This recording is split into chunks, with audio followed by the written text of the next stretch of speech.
नमस्ते दोस्तों। देश की अर्थव्यवस्था को बिगाड़ के देश के वित्त मंत्री अब आए कि हमने जीएसटी में ये घटा के बहुत बड़ा सुझाव कर दिया, और एक से बढ़ के एक मंत्री अब आगे बता रहे हैं कि जीएसटी घटने से देश में कितना फायदा होगा, आम जनता को मकान बनाने में कितना फायदा होगा। फिर इतने दिन से जो जीएसटी भुगत रहा है आम आदमी, उसको क्या कहेंगे आप?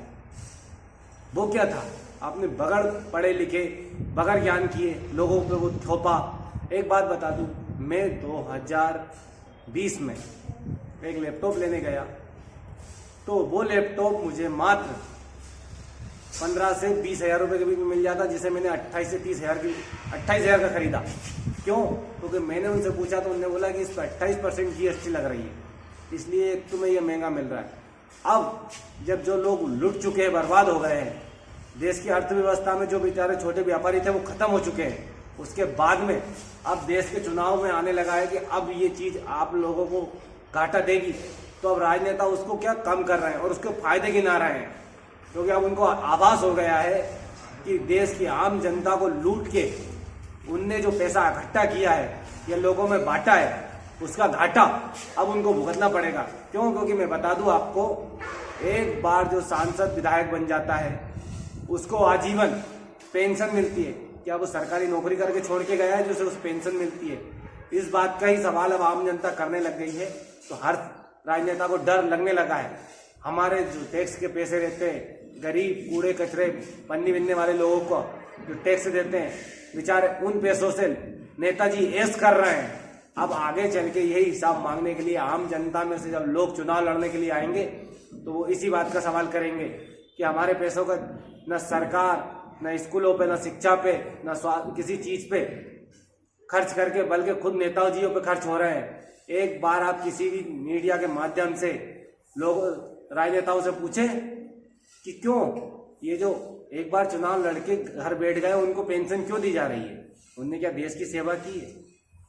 बस एक बार किसी प्रकार 3-3, 5-5 तरह की उनको पेंशन मिल रही है और आम जनता का पैसा खर्च हो रहा है। आम जनता का पैसा जिस चीज पे खर्च होना चाहिए उस चीज पे ना होके गलत चीजों पे हो रहा है और उसका फुल फायदा उठा रहे हैं। लोग चुनाव के लिए क्यों मरते हैं, करोड़ों क्यों खर्च करते हैं? वो देश को लूटने के लिए। इसी तरह के सवाल पूछने से आम जनता को लोग ये कह देते हैं कि ये तो कांग्रेसी है, ये तो फलानी पार्टी का। भाई हम वो नहीं है, हम तो आम जनता के सवाल ही आपसे पूछ रहे हैं और आप जवाब देने कतराते क्यों हैं? प्रधानमंत्री आवास में 1,30,000 रुपए में आम आदमी का घर बन रहा है, जबकि यात्री प्रतीक्षालय आपने देखा होगा 3 लाख रुपए के करीब उन्हें निकाला है।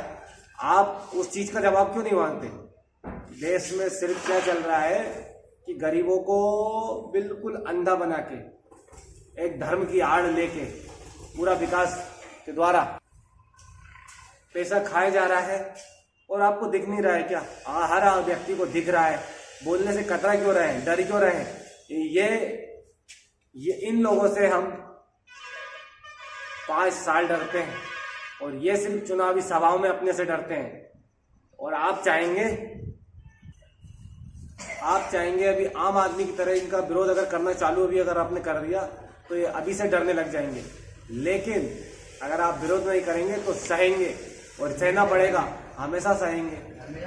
क्यों? क्योंकि इनका डर बहुत बड़ी चीज है। मैं एक बात बता दूं आपको कि आम जनता के लिए जीएसटी ने बहुत से दुकानें बंद कर दी है, और अभी तो ये ऑनलाइन फ्लिपकार्ट, अमेजोन, ये जो सिस्टम चल रहा है, इससे छोटे व्यापारी बिल्कुल खत्म हो रहे हैं। ठीक है, ये तो बड़े लोगों की चीज है जो ऑर्डर कर देते हैं और शाम को 5 बजे उनके घर पे जाते हैं।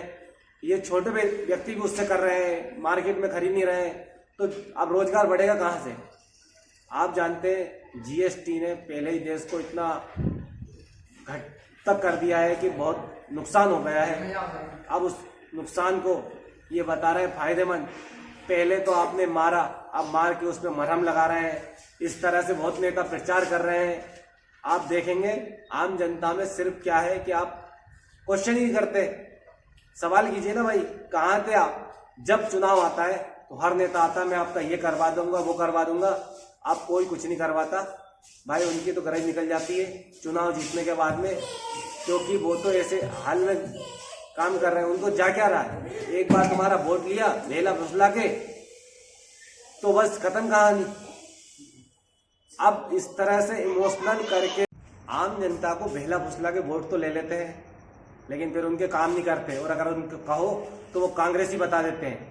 हम अब खुद चुनाव में उतरेंगे और अपनी समस्याओं को हल करने के लिए खुद लड़ेंगे। एक बार आपका अपना वोट उस हिसाब से दे दीजिए कि हमें कुछ नहीं करना है, किसी एक गरीब को दे दीजिए, देखना अगर नहीं करे तो फिर कहना, क्योंकि हद हो गई अब इनकी।